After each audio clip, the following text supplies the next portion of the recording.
parents. Ways to follow the show, latenightparents.com.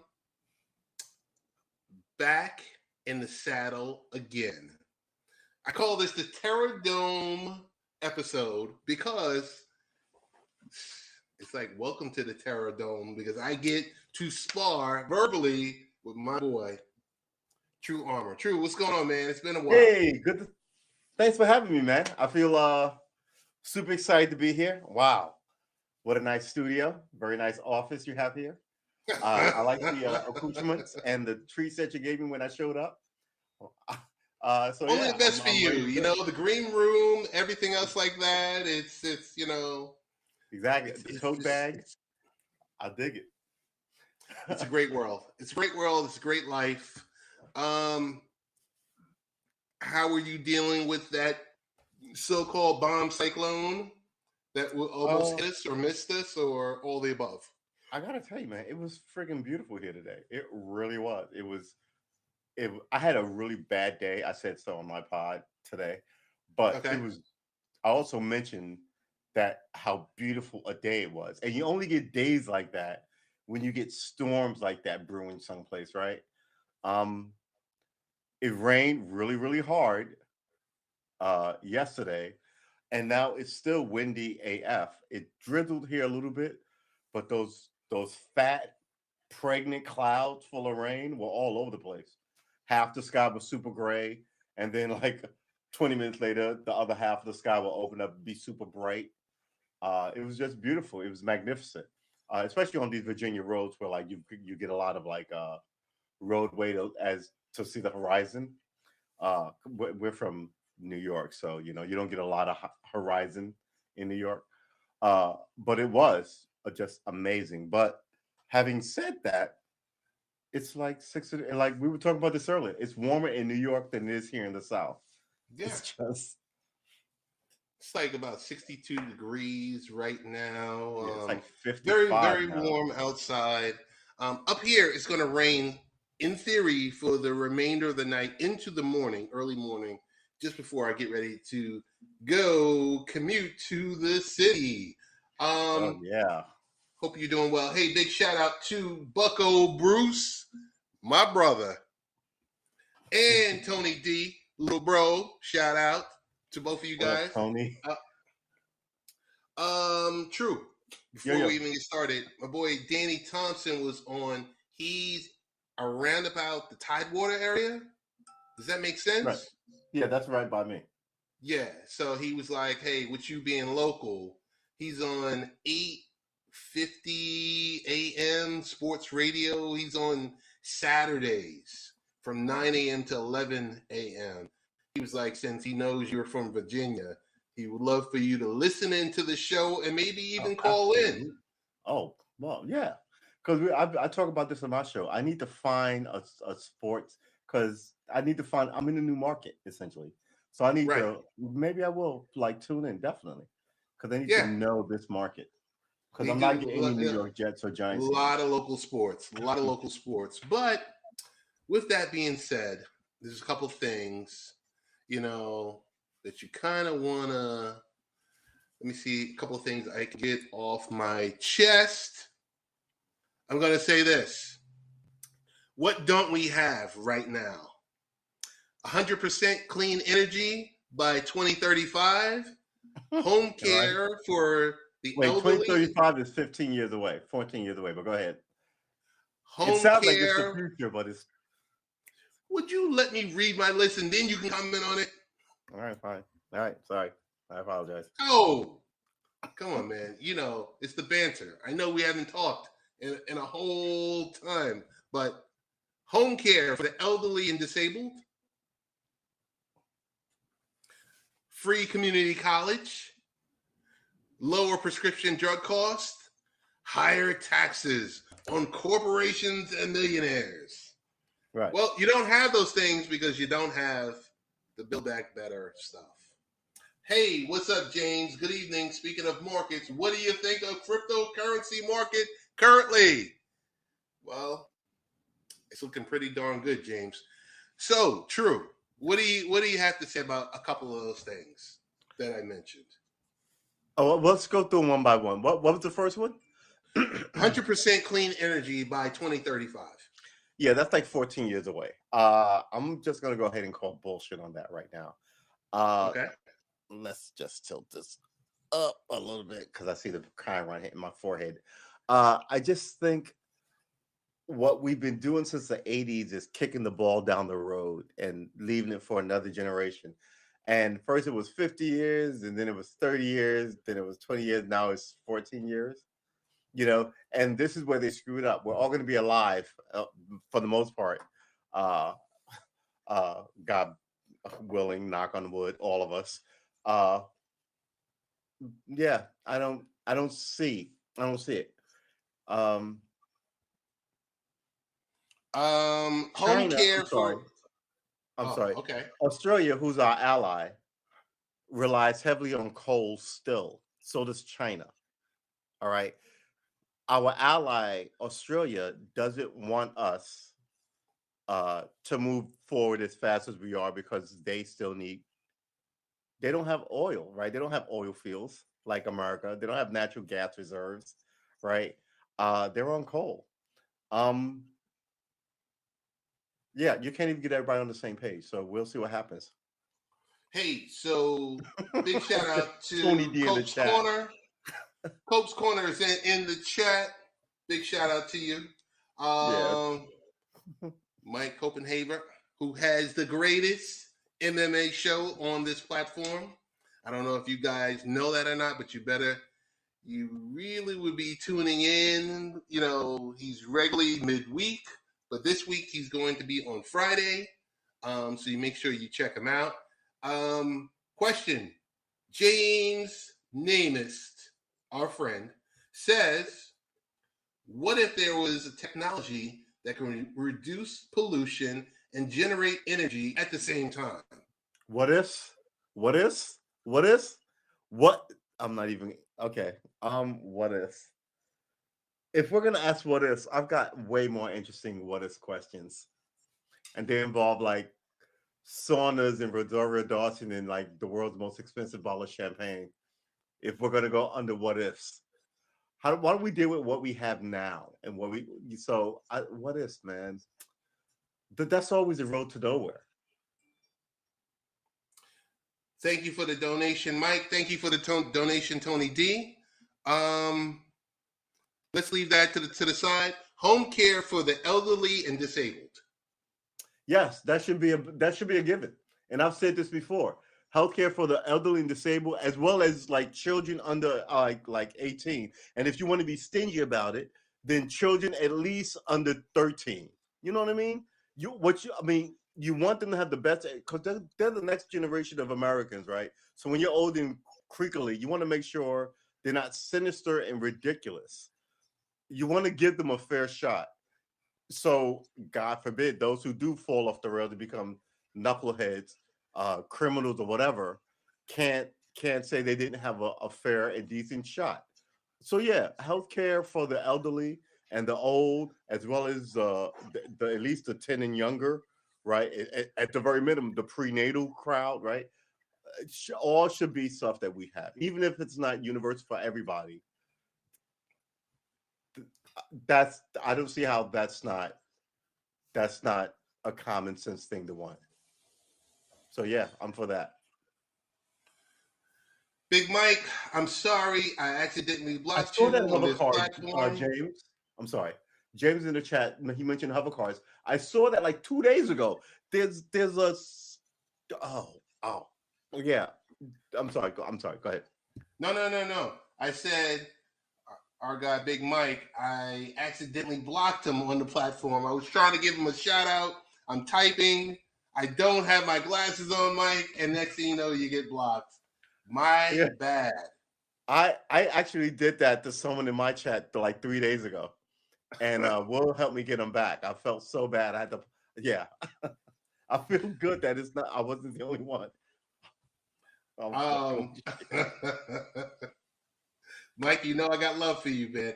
Wait, so before I go to the next thing, Yeah. let me look for James's response. There's some disclosure that's coming out, which includes the technology which also includes hover cars, and Yeah. we're talking in the near 5 to 10 years. All right, bring it on. Bring it on. Well, here's the thing about why I mean, there's always been flying car technology. We know this, right? Since the 50s, since the Jetsons. But what happened was every now and then one would fall out the sky. And while we as an American group do some wild crap, the majority of us are voyeurs. And when something falls out the sky and lands in your yard with dead people in it, it sort of put the damper on people flying. That's why there used to be helicopters over New York. You can't fly over New York anymore. And this is before September 11th. So, yeah, I mean. Brian, what's going on? Thank you for joining us. Here's a hot one. Free community college. Yes, Brian. I accidentally blocked Brian by accident. You accidentally blocked Brian. Come on, man. He was I've done it before. I just did it. It's one of those things where this, the buttons are really, the icons are really on top of each other, and it's just like if you're not paying attention or half sipping. Right. Brian, what's going on? Brian is a great dude. Good free community college. What's your thoughts on free community college? You want it? You don't want it? Yes. I think that's the least you should get. If everyone is telling you that a high school diploma gets you nothing, then the next step is free college. And if you want an educated populace, then you should encourage learning, right? So by that, I mean, a farmer should be able to get like a master's because he likes farming and wants to know all about the plants and stuff, as well as an artist should be able to get like a anatomy degree just because, he paints at home. And any other random, you know what I mean? It should be a given that you as an American gets at the very minimum, a college education. But most people don't because it's $30,000 a semester or some other ridiculousness, right? Education is a business. It's not. They're not trying to educate you. They're trying to sell you this dream of something, right? And that's it. Otherwise, and don't give me, you can keep your Harvards and Yales and Dartmouth and Princetons and John Hopkins and all, but every state should at least have a couple of free schools to make sure that they propagate enough doctors, right? We have enough lawyers, so maybe doctors and social workers, and maybe give cops a chance to go to and further educate themselves and become lawyers. You know what I mean? But it just can't be. I mean, that's the least of it. Giving us free community college when the community college system is a shit show is like giving us the Juneteenth holiday when no one asked for it. Meanwhile, people are asking for like police reform. Lower prescription drugs. Yes. You want healthy Americans. You can't have people choosing between rent and like medicine, mortgage and medicine. So yeah. I think the American populace is set upon by the lobbyists who push these things on, So yeah, eventually it becomes too much, and I think everyone protesting says that it's too much.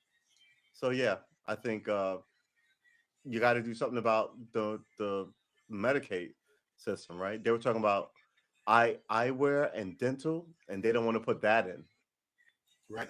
Because not everybody gets cancer, but everybody has teeth. You see what I mean? So we'll see what happens. Hello, Frida.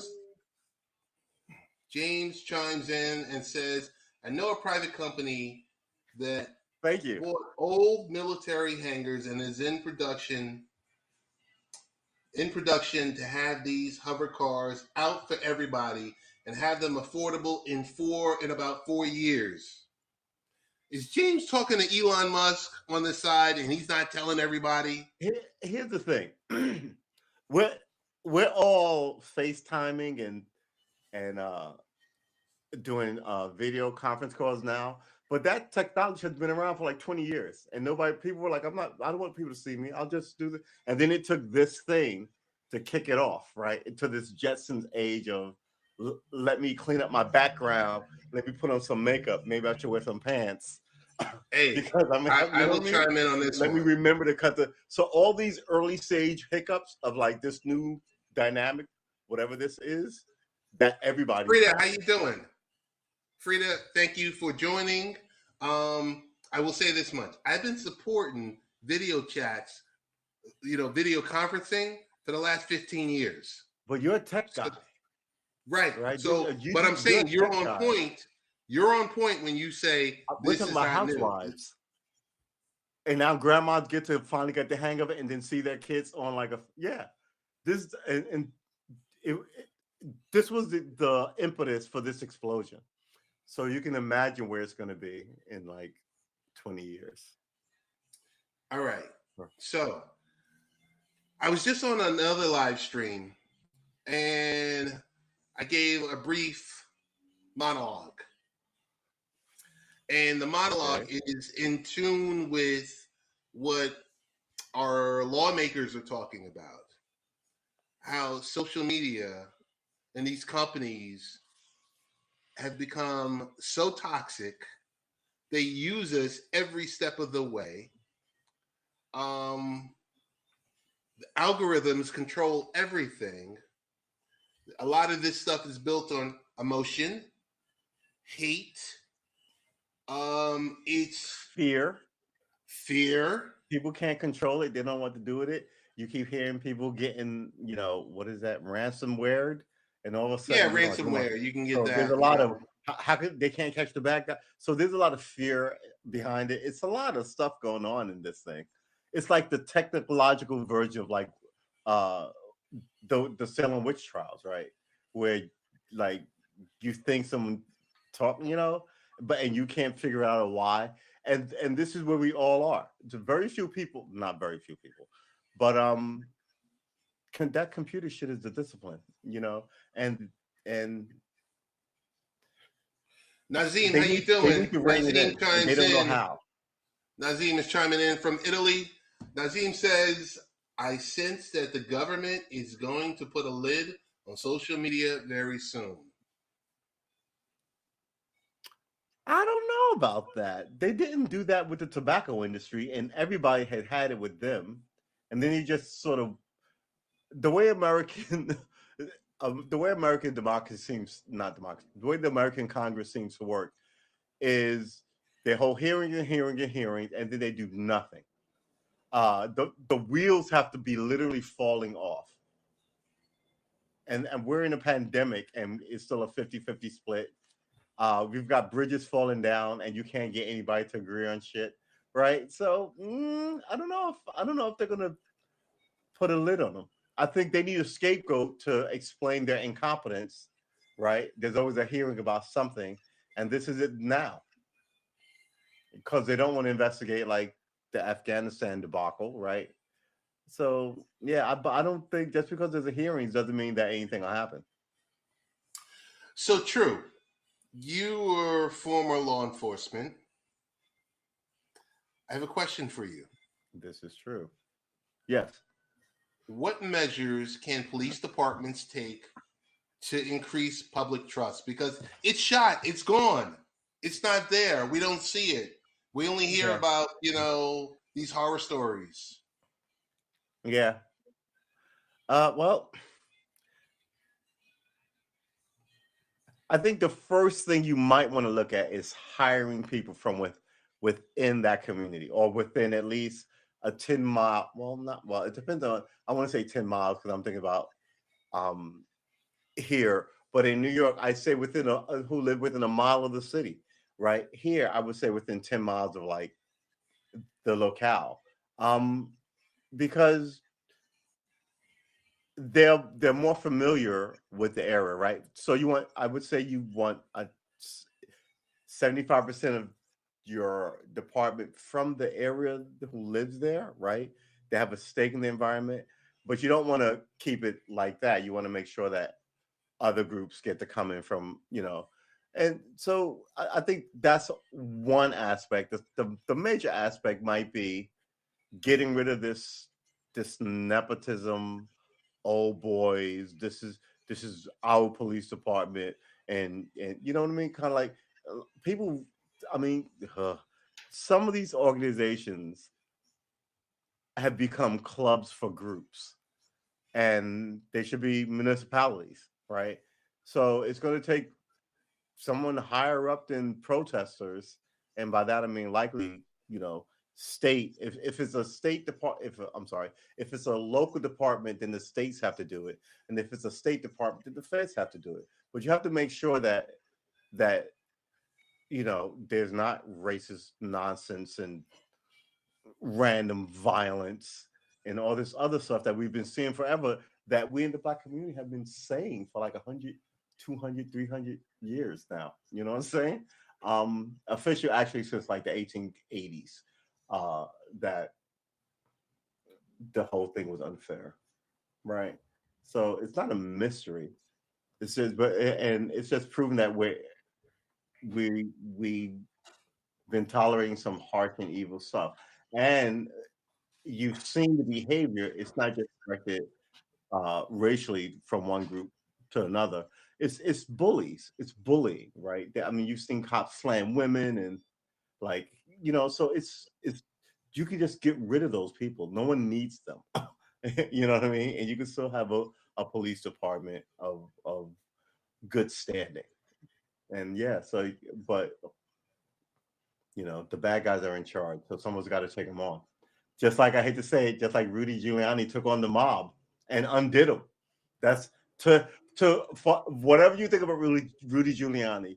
He came to prominence on, I swear to God, a fucking white horse, because he dismantled the American mafia, not just in New York, but that link that he broke in New York, those five families, Gotti and the guy who they shot in front of the steakhouse, and all this when he was a U.S. attorney of the Eastern District, seeped into like Chicago and yeah, man, yeah. So and before he became, Rudy Giuliani of today, but yeah, at one point he was serious. I want to dip real quickly. I want to talk Alec Baldwin, but I don't want to talk Alec Baldwin. I just want to ask you a question. Yeah. In what world is it okay to aim and pull a trigger on a weapon at someone that's not attacking you? Well, here's the thing. That's a loaded question. See, it's a movie set, so I'm supposed to aim and pull a trigger at you, right? It's the whole point of make believe, right? I can't do this with you at the bakery or the gas station, right? But I can do this on you in a make believe Western set where there are fucking horses, right? My question that I've been asking all week on my pod is, why was there a live round? And then, we actually settled this shit like 3 days ago. We're like, the only reason I can see that there's a live round is people were playing with guns, because they were actual. I mean, they're actual guns, right? They fire bullets and they fire actual.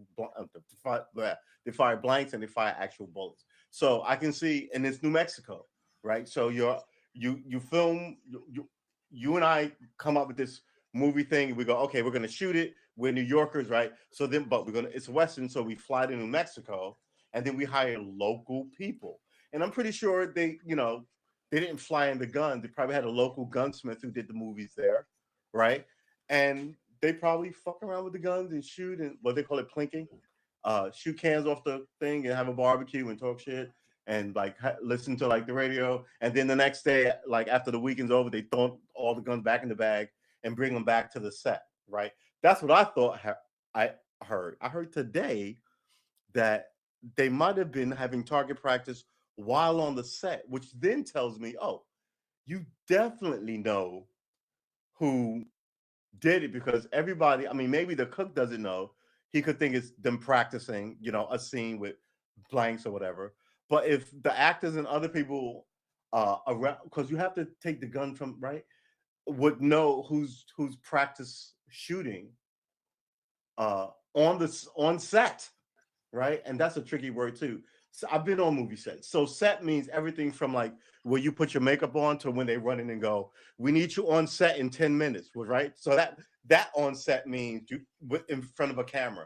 So it looks like they were in this place rehearsing, and she was a camera person. She was in front of him with the camera, and the director was behind her. So how she got shot apparently in like the abdomen, and then went through her abdomen and hit him in the shoulder. So since men are taller than women, right, you can assume it went right. So I can see her leaning over him and some corny scene where he shoots from like the church bench, right? And there's a live round in it, and he catches her, goes clean through her, and hits the guy behind her in the shoulder. So bam. But here's the thing: why was there a live round though? I get people are talking about, oh, why was there guns on the set? It's not guns. I mean, it's make believe. Some guns are rubber when they hold you in a headlock and cart you off, but some guns are real because you need them to make a sound. So I want to chime in with this. Yeah. I'm gonna say, and let me finish. Anyone with an ounce of common sense would not take a gun from any source without checking its status. So I'm left to assume, and you know what happens when you assume, right? That Alec Baldwin knew that he was being handed a gun by someone who was not an armorer. Right, but here's the way I heard it, right? And also, as someone who's been on movie sets before. Hold on 1 second. Okay. I just want to follow up by saying, then if you know the person's not an armorer, then to point a weapon at someone and pull the trigger on a gun. I'm going to leave it there with you. We're not going to talk about safety rules or anything else like that. No, we're talking about make-believe. Leave that with you. I mean, that's make-believe, right? You're supposed to pull a trigger. There's a ton of movies with the gun aimed at the camera, right? It's totally make-believe. I totally get that. I totally get why there are actual guns on set made to fire blanks. I don't get why in a make-believe environment there's any actual live rounds on set. That's what I don't understand. And I totally get why he would pull the trigger because he's an actor, right? And I totally get why a very famous person would have. I'm fucking Alec Baldwin. I'm not gonna check the gun. I should have 3 people down the line check that gun and have it brought to me on a silver fucking platter, because this is people make millions of dollars in this industry, and if you get a hit of a movie, you can make $1 billion, right? So all this kind of I'm about to say 1,000-year swag, but essentially since like movies became movies and they got to live in giant houses in the best part of the country, right, until the water ran out and the fire started. But we all know their names and we all wish to have their lives. So why would he have to then go check his own gun, right? That gun should have been checked long before it got to Alec Baldwin. But it's a low budget movie. So then all these safety things begin to get whittled. Remember, there was a woman who was run over on a train trestle by a train when they were filming the movie, and they found that director guilty of manslaughter, and it essentially ended his career. And they threw that movie in like the vault, never to be seen. This could be one of those. This might end Alec Baldwin. I agree with Nazim. Very sad. Any way you look at it, and this is for all intended parties. Yeah, I think it is sad. But I don't know if it isn't Alec Baldwin. I mean, he said someone will go down for this, and it ain't Alec Baldwin. And I don't think he'll go down for murder, obviously, even though he pulled the trigger. I think the people playing with the gun who left a round in it.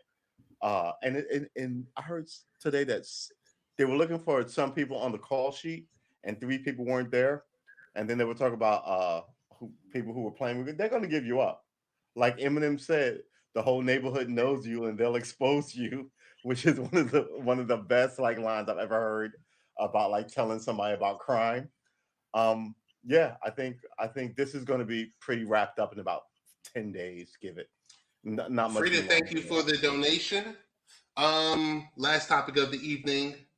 We'll talk a little sports. We'll talk Tom Brady, his 600th touchdown. Whole lot of talk about it. A whole lot. And James, if you're still here, pay that man. Like this one. He got robbed. So you got a fan. Like Pawn Stars. I don't know if he's a super fan or whatever the What case is this? is. The Ark of the Covenant? I don't know, man. I give you $2 for it. I'm sorry. Go ahead. And the guy who got robbed. Yeah, he did. Yeah, yes, there was a robbery, and Tom Brady and the Buccaneers went in there without a ski mask. Without a ski mask, Nazim. To applause, no less. Yes, to applause. And so here's the deal. Here's the deal. I want to give it a rundown. Mm-hmm. So you have in your possession Tom Brady, the great Tom Brady, the GOAT, 600th touchdown pass. Me, I'm running like hell. Okay, but there's an exchange, there's a negotiation, whatever the case is. James is back in the what's saying? He's back in the chat. He said he stopped caring about football after the Super Bowl with the satanic halftime show. But yeah, they destroyed the Bears. I didn't even see the halftime show. What was satanic about it? I don't even know who even performed. But listen, here's the deal. So the team or members of the team, members of the front office staff or whoever, negotiate with you, Tru. And they say, we're going to give you one Bitcoin. $1 million. No, I'm sorry. No. They're going to give you one Bitcoin. They're going to give you tickets for the next 2 seasons. I don't know if that includes playoffs or and the like. So that's at least 16 games. I don't know if that includes. I don't know. Yeah, season tickets for 2 seasons. That's bullshit. I mean, season tickets forever. Yeah, but just hold on. 2 season tickets. I'm losing my shit already. No.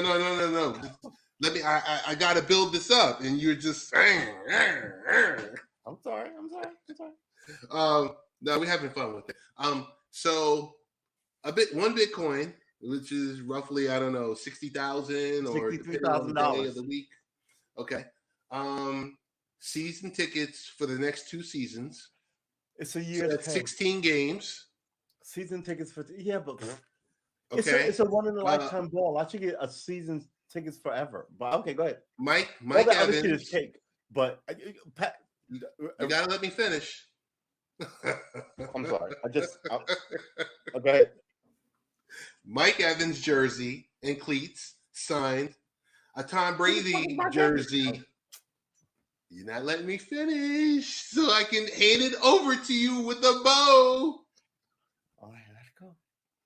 Okay, you know what?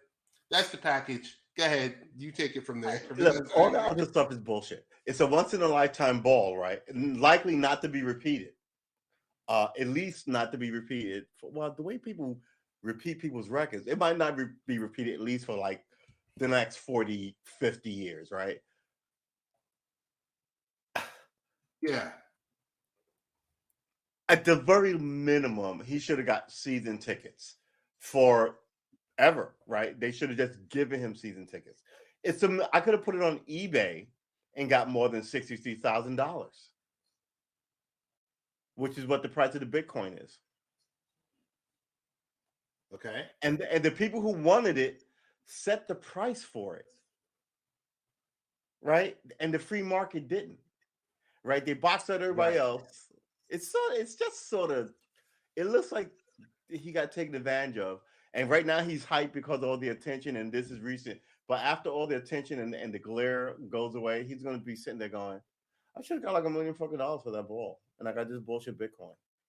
And what were they saying? That like 600K on the open market, and I'm like, all you have to do is play the waiting game. You'll get a cool $1 million for it. Yeah. So question for those in the comments. Verified because everybody saw him give it to you and where you were sitting, and now the next day you're at your house in an American what do you call safe deposit box talking about it and going, we're going to put it on auction for Christie's. And you know how many baseball fans who are millionaires who live in Boston who want that ball, who will pay you $1 million for it, and you got 63. I think it's just. And I think they got to him before a lawyer could get to him.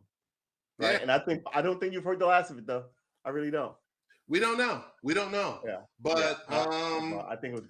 so the I think it got person railroaded. who has the ball, who had the Yeah, ball at the time, chump change, just like Nazim said in the um, chat. the person who had the ball was a medical resident. I would have been like, pay for my, yeah, hey, exactly. you wanna really pay for something. Also, they gave him, ready for this, Nazim? The team gave this person $1,000 gift certificate to use in their team store. I'm like, if you go into the team store, a jersey is already $200. An actual jersey is $200. So what are you getting? You getting I'm his and giving her you jersey money that you have to spend when I tell you to spend it. It's right. Oh, it's so it's so evil. Hey, So here's $1,000 that you have to spend here and give right back to me. But you can only spend on my merchandise. It's not bargained down or half price or anything. It's really, he got fucked over. Excuse my language. He got screwed. I would we already screwed the pooch already. Don't even worry about it. James. You buy the jerseys and give them to friends and just be like, all right, I'm gone. I don't know how many. Who would I buy? Why would I buy 5 jerseys of the Giants? I would like 5 of different teams, maybe. Well, it's the Bucks. It's the Bucks team. What's the name? It's the Bucks team store.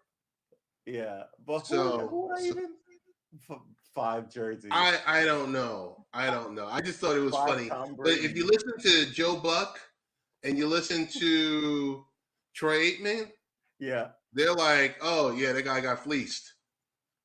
Yeah, they're right. They're right. I'm pretty sure they'll change that in a couple of days when the league and their agents get to them. But they were right. The first, because we look, listen, we all know what a baseball card goes for, right? What the original Superman comic book goes for, right? What a Babe Ruth home run ball goes for. And we see this in the modern era when it happens because there's cameras and TVs everywhere. Do not tell me a Bitcoin and $1,000 shop in my store is equivalent. It's just, it's so bad. It's so bad. Yeah, it is. It is. Yeah, he could have got $1 million for that ball. Easily. A Pokemon card goes for $1 million. Yeah, you're right.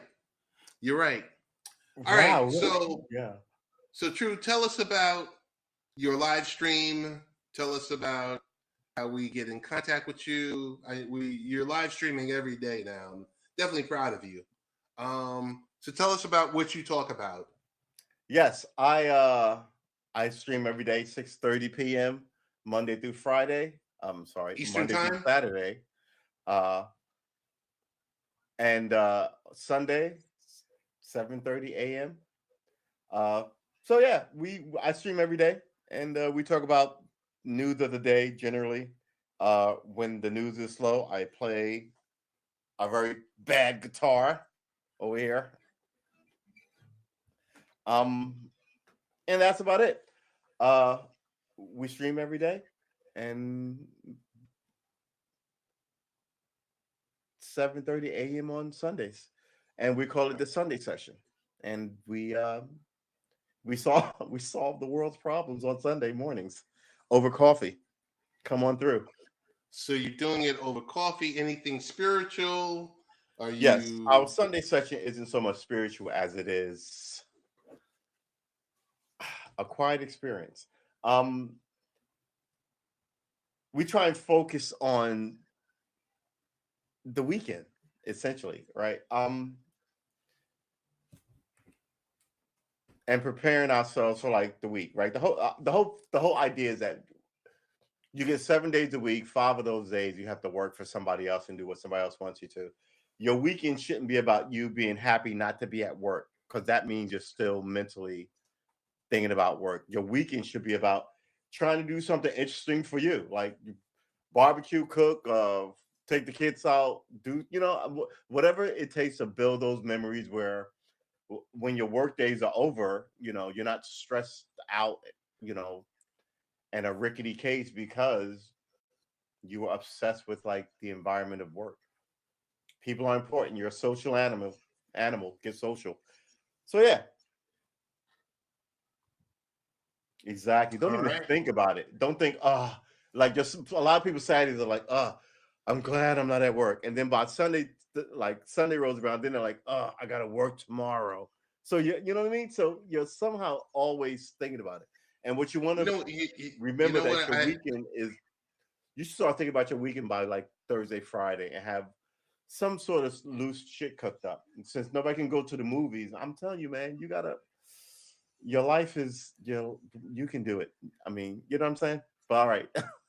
No, I'm just saying, as long as you enjoy what you do. Well, not that's very few people do though.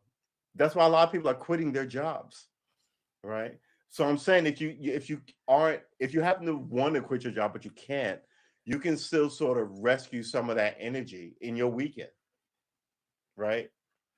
Um, People don't even look forward to the weekend; they just look forward to not working, right? If you had a project every weekend and every weekend it got more, I'm gonna build a boat or a pyramid or whatever, and each weekend it got a little more done, right? You'd be Mm-hmm. looking forward to your weekend. You'd be looking forward to getting back to that. No one does that. They just look forward to not being at work, and that's really not where the health of your whole thing is, right? Your whole soul, I guess. Yeah, you have to find joy and your purpose. What is your purpose? Right. And maybe you can only do your purpose on the weekend. Or maybe if you don't have a purpose, you'll find one. You know what? I decide to make a cooking channel or workout channel, or I decide to go hiking once a week. Or I'll get a dog and we'll walk on the weekend. Whatever. Right? Whatever it is. As long as it's about you and whatever your energy is in your time, which is the weekend, versus going, I'm glad I'm not at work this Saturday, and then Sunday Sure. going, I gotta work tomorrow, and then looking forward to doing that same routine. You've got to find some sense of something. That is true. That is true. True, I want to thank you for coming through. We got this done in under 45 minutes. Want to give big shout outs to Brian and Nazim and James and Tony D and Mike and Yep. Frida and everyone who made wonderful donations. I want to thank you Like guys. and subscribe. That is the rule. Everyone else who just chimed in, I want to thank you. That means even more. Hope you guys are enjoying the week, and hope to see you guys Tomorrow's hump broadcasting. day. So when I can be in the comment field making my snide comments. So other than that, True, I will speak with you again in the future, my friend. Absolutely. Much love, and Everyone in the chat, have see a you good soon. evening and a strong week.